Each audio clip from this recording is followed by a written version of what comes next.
Hello everyone, this is Habib এবং web design কোর্সের এই টিউটোরিয়াল আমরা দেখব জাভাস্ক্রিপ্ট কি এবং জাভাস্ক্রিপ্ট কিভাবে ইউজ করতে হয়। So let's begin.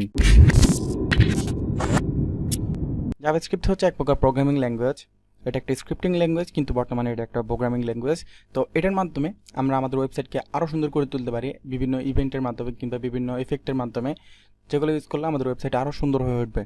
ওকে, তো এটা হচ্ছে জাভাস্ক্রিপ্ট ইউজ করার একটা নির্দিষ্ট নিয়ম আছে। জাভাস্ক্রিপ্ট খুবই সেন্সিটিভ এবং জাভাস্ক্রিপ্টের মধ্যে আপনি যদি একটা ডট মিস করেন কিংবা কোনো একটা সামান্য জিনিস মিস করেন, তাহলে কিন্তু আপনি জাভাস্ক্রিপ্ট ঠিকমতো ইউজ করতে পারবেন না এবং জাভাস্ক্রিপ্ট আপনার ঠিকমতো কাজ করবে না। তো জাভাস্ক্রিপ্ট খুবই সেন্সিটিভ। ওকে, আমাদের মধ্যে অনেকেই আছে যারা জাভাস্ক্রিপ্টকে ভয় পায়। ওকে, ভয় পাওয়ার কারণ হচ্ছে I don't know Y, but JavaScript অনেক সুন্দর, অনেক ভালো এবং অনেক খুব সুন্দর করে আমরা চালিয়ে ইউজ করতে পারি এবং অনেক মজাদার। তো ভয় পাওয়ার কারণটা হচ্ছে হয়তো তারা কম্বাইন করতে পারে না, হয়তো ভ্যারিয়েবল কিংবা স্ট্রিং এরকম বিভিন্ন জিনিস আছে যেগুলো আমরা ইউজ করতে পারি, বাট আমরা এগুলো কম্বাইন করতে পারি না। তো এগুলো যদি আমরা খুব সুন্দরভাবে, খুব সিম্পলভাবে আমরা যদি কম্বাইন করতে পারি, তাহলে কিন্তু আমরা জাভাস্ক্রিপ্ট দিয়ে খুব সুন্দর সুন্দর জিনিস আমরা তৈরি করতে পারি। এবং আপনি যদি ইন্টারনেটে সার্চ করেন তাহলে দেখবেন খুবই সুন্দর সুন্দর জিনিস তৈরি করা আছে, নট jQuery, শুধুমাত্র জাভাস্ক্রিপ্ট ইউজ করে, প্লেন জাভাস্ক্রিপ্ট ইউজ করে। এবং হ্যাঁ, জাভাস্ক্রিপ্ট হচ্ছে খুবই সুন্দর এবং খুবই মজাদার একটি প্রোগ্রামিং ল্যাঙ্গুয়েজ, এবং আমরা এই টিউটোরিয়াল সিরিজের মধ্যে সেই জাভাস্ক্রিপ্টটাই দেখব। ওকে, তো আমাদের গোল যেটা, সেটা হচ্ছে জাভাস্ক্রিপ্টকে আরও সিম্পল করে তোলা। ঠিক আছে, এখন আমাদের দেশে আমি আমি বিভিন্ন কমেন্ট শুনেছি যে আমাদের এখানে খুব সুন্দর জাভাস্ক্রিপ্টের টিউটোরিয়াল নেই কিংবা অনেক কমপ্লিকেটেড মনে হয়, কিংবা এরকম আমার ফেসবুক পেজে, যেখানে আমি খুবই অ্যাক্টিভ, সেখানের মধ্যে আমি অনেক কমেন্ট পেয়েছি যে জাভাস্ক্রিপ্ট নিয়ে করেন, জাভাস্ক্রিপ্ট নিয়ে করেন, জাভাস্ক্রিপ্ট খুবই কমপ্লিকেটেড, জাভাস্ক্রিপ্ট আমরা বুঝি না। তো তাদের জন্য এই টিউটোরিয়াল সিরিজটা। আমি সবসময় চেষ্টা করি আমার যে কোড আছে সেগুলোকে কম্প্রেস করে ফেলার। ঠিক আছে, 30 লাইনের কোডকে যদি আমি 10 লাইনের কোডে নিয়ে আসতে পারি, তাহলে আমি একজন খুবই ভালো কোডার। ওকে, তো আমার কাজ হচ্ছে 30 লাইনের কোডকে 10 লাইনে নিয়ে আসা, কিংবা যত কম করা যায়। ঠিক আছে, যেমন আমি একটা এক্সাম্পল হিসেবে আমি আপনাকে বলি, আমি যখন CSS3 অনেক অ্যাডভান্স জানতাম না, তখন আমি একটা সেন্টার টেক্সট করতে অলমোস্ট 10 থেকে 12 লাইন কোড বেশি লিখতাম। যখন আমি জাস্ট শিখলাম যে একটা প্রপার্টি ভ্যালু কীভাবে ইউজ করতে হবে এবং তার সাথে ইউজ করতে হবে একটা প্রপার্টি এবং প্রপার্টি ভ্যালু, অর্থাৎ একটা প্রপার্টি, দুইটা প্রপার্টি ভ্যালু যখন আমি শিখলাম, আমার 15 লাইন কোড কমে গেছে।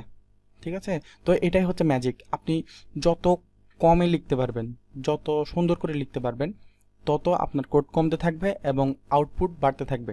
ঠিক আছে, তো কম কোডের মধ্যে বেশি আউটপুট দেওয়াটা হচ্ছে একটা প্রোগ্রামার কিংবা একটা কোডারের লক্ষ্য হওয়া উচিত, কারণ আমরা যত কমে করতে পারি তত আমাদের জন্য ভালো। যেমন আপনি যদি আজকে শিখেন যে 5 লাইনের কোড আপনি কীভাবে 1 লাইনের মধ্যে লিখতে পারেন এবং সেই 1 লাইন লিখে 5 লাইনের মতো করে আপনি আউটপুট দিতে পারেন, তাহলে সেই 1 লাইন আপনাকে সারা জীবন একটা সুবিধা দিবে। সেটা হচ্ছে আপনার আর 5 লাইন কোড করে লেখা লাগবে না। ঠিক আছে, তো 365 দিনে আপনি 365 লাইন কোড লিখবেন, 365 দিনে 365 ইন্টু 5 এভাবে লিখতে হবে না।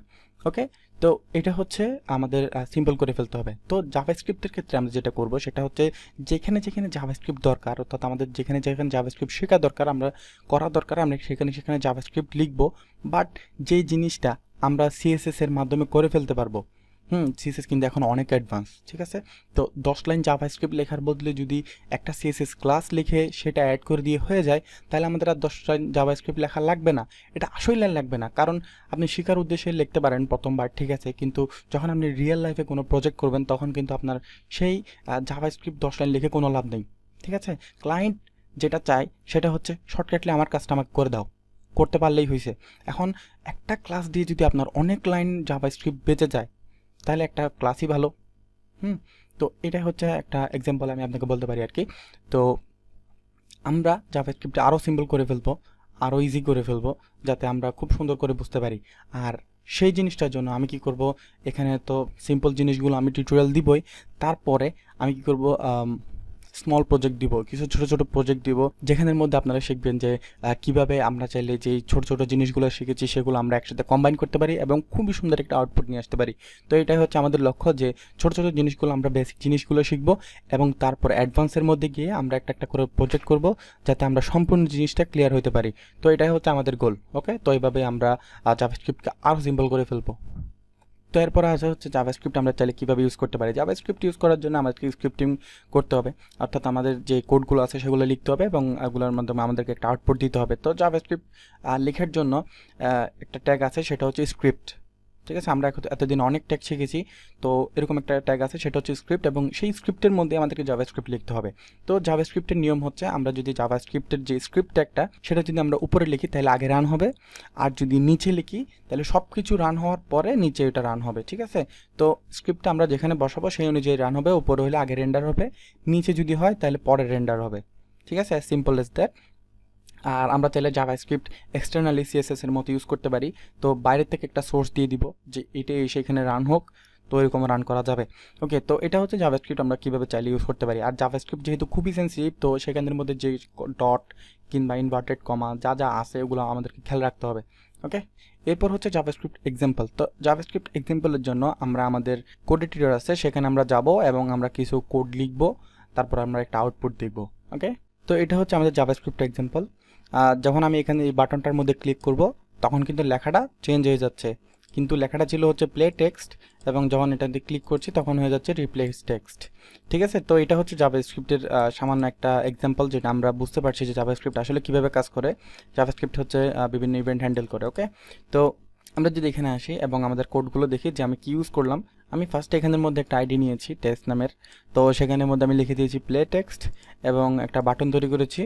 তো সেখানের মধ্যে একটা অন ক্লিক নামের অ্যাট্রিবিউট ইউজ করেছি এবং ভ্যালু হিসেবে যে ফাংশন আছে সেটা দিয়ে দিয়েছি, জাভাস্ক্রিপ্টের ফাংশন, এবং তারপর বাটনটার নাম দিয়েছি এবং এখানে রিপ্লেস। তো এটা ক্লিক করলে এই যে লেখাটা এটা চেঞ্জ হয়ে যাচ্ছে। তো এটা চেঞ্জ হওয়ার জন্য আমি এখানে জাস্ট কিছু স্ক্রিপ্ট ইউজ করেছি। তো এটা হচ্ছে জাভাস্ক্রিপ্ট, আর এখানে একটা ফাংশন আমি তৈরি করেছি এবং তার মধ্যে কিছু জাভাস্ক্রিপ্ট লিখেছি, যেটার মাধ্যমে আমাদের যে লেখা আছে সেটা চেঞ্জ হয়ে যাচ্ছে। তো এটা সম্পূর্ণ জিনিসটা বুঝতে হবে না, জাস্ট এটা কীভাবে কাজ করছে সেটা আমাদেরকে বুঝতে হবে। যেহেতু আমরা এটা শুরু করছি তো এটা আসলে বুঝতে পারবেন না, কিন্তু ফাংশনালিটি কীভাবে হচ্ছে সেটা আমরা বুঝতে পারবো।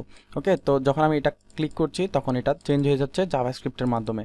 ওকে, তো এইভাবে জাভাস্ক্রিপ্ট কাজ করে। তো জাভাস্ক্রিপ্ট দিয়ে আমরা আরও অনেক কিছু করতে পারবো। এটা হচ্ছে জাস্ট একটা সিম্পল এক্সাম্পল যে আমরা কীভাবে জাভাস্ক্রিপ্ট ইউজ করব। ওকে, তো এই যে স্ক্রিপ্টিং ট্যাগ, ওকে, তো এই স্ক্রিপ্ট ট্যাগটা আমরা চাইলে উপরে ইউজ করতে পারবো। এখানে আমরা স্ক্রিপ্ট লিখি, স্ক্রিপ্টিং ট্যাগ এখানে ইউজ করতে পারবো, কিংবা আমরা চাইলে এই জিনিসটা একদম নিচে এখানের মধ্যে যেভাবে ইউজ করেছি সেভাবে আমি ইউজ করতে পারবো। ওকে, তো আমি নিচে ইউজ করেছি যাতে পরে রান হয়।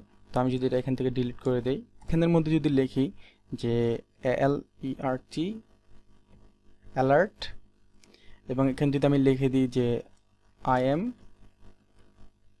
running ফার্স্ট, তাহলে এখানে এসে রিফ্রেশ করলে পিছনে কিন্তু কিছুই লোড হয়নি, এটা এখনও লোড হচ্ছে এরকম দেখাচ্ছে। তো আগে অ্যালার্ট রান হয়েছে অর্থাৎ জাভাস্ক্রিপ্ট, এখানে যদি আমি ওকে দেই তারপরে এটা আসছে। ওকে, আর এখানে যদি আমি এটা জাস্ট নিয়ে কাট করে নিচে বসিয়ে দিই, সেক্ষেত্রে আমি এখানে যদি এসে আবার রিফ্রেশ করি তাহলে কিন্তু পিছনে ডিজাইনটা লোড হয়ে গিয়েছে, তারপর আমার জাভাস্ক্রিপ্টটা রান হচ্ছে। তো এখানে একটা বোঝার বিষয় আছে, সেটা হচ্ছে কোনো ওয়েবসাইটের মধ্যে যদি আমরা জাভাস্ক্রিপ্ট ইউজ করি চেষ্টা করব নিচে ইউজ করতে, কারণ কোনো একটা ওয়েবসাইটের মেইন যেই জিনিসটা অর্থাৎ মেইন ফোকাস যেটা সেটা হচ্ছে ডিজাইনের মধ্যে, কারণ একটা জিনিস প্রেজেন্ট করার জন্য ডিজাইনটাই হচ্ছে আসল, আর জাভাস্ক্রিপ্ট হচ্ছে বাড়তি, সেটা দিয়ে আমরা জাস্ট বিভিন্ন এফেক্ট ইউজ করতেছি। বাট আমাদের যেই ডিজাইনটা আছে সেটা আগে লোড হতে হবে, তারপর আমরা জাভাস্ক্রিপ্ট ইউজ করব, যাতে একটা ব্যালেন্স থাকে যে আগে ডিজাইনটা আসছে তারপরে আমাদের যে জাভাস্ক্রিপ্ট সেটা আসছে। কিন্তু কিছু কিছু ক্ষেত্রে জাভাস্ক্রিপ্ট আগে ইউজ করতে হয়, যেমন আমরা যদি প্রিলোডার ইউজ করি, যেমন আমাদের ওয়েবসাইট রান হওয়ার আগে আমরা একটা প্রিলোডার ইউজ করব, যে লোডিং এরকম লেখা আসবে, তারপরে আমাদের ওয়েবসাইট রান হবে, সেক্ষেত্রে আমাদেরকে জাভাস্ক্রিপ্ট আগে ইউজ করতে হবে এবং এরপরে আমরা চাইলে ডিজাইনটা করতে পারি। তো স্ট্যান্ডার্ড যেটা নিয়ম সেটা হচ্ছে আমরা জাভাস্ক্রিপ্টগুলো নিচে রাখবো এবং ডিজাইনগুলো উপরে রাখবো, যাতে ওগুলো আগে রান হয়, তারপরে আমাদের যে জাভাস্ক্রিপ্ট আছে সেটা রেন্ডার হয়। তো এটা হচ্ছে নিয়ম। তো আমরা দেখলাম যে জাভাস্ক্রিপ্ট কীভাবে ইউজ করতে পারি এবং কোডিং সামান্য কোডিং নলেজ নিলাম এবং একটা এক্সাম্পল দেখলাম। ওকে, তো নেক্সট টিউটোরিয়াল থেকে আমরা কোডিং শুরু করতে পারি। তো আজকে টিউটোরিয়াল জন্য এতটুকুই। Thank you very much for watching. Don't forget to subscribe and I will see in the next one.